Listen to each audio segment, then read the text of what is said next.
In 1954, a mother gave birth to a little boy. She named him Larry.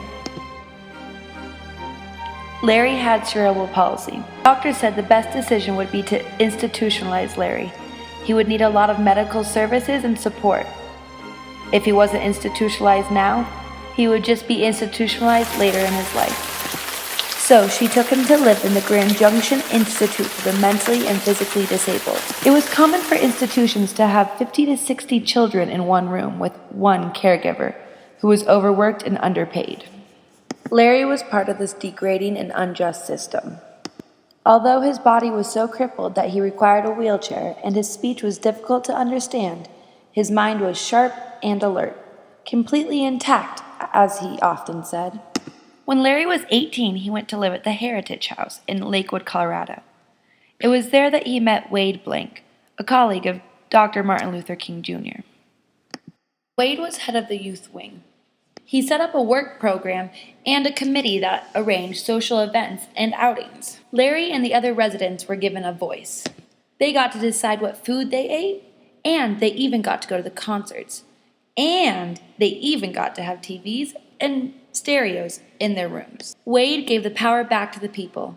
He created what he called a liberated community. Larry and his peers felt a power and independence that they had never experienced before.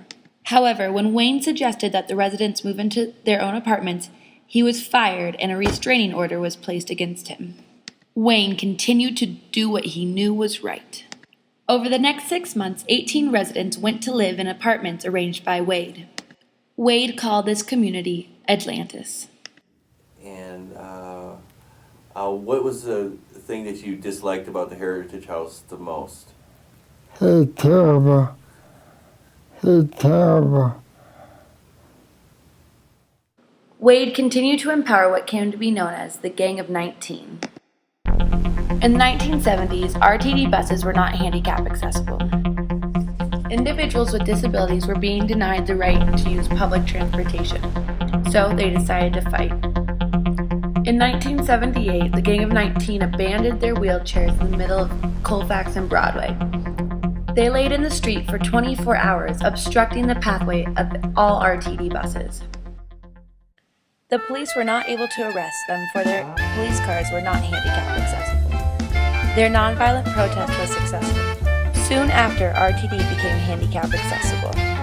Larry and Wade Blank started a group called ADAPT. Larry continued to protest nonviolently for his rights. Before he died, he was arrested 57 times. Together, Wade and Larry brought positive changes, for example, independent living and public access for all people, along with many more. I am really thankful for what ADAPT did, because without them I would not be able to get around the city. So the fact that I'm able to get around the city is awesome.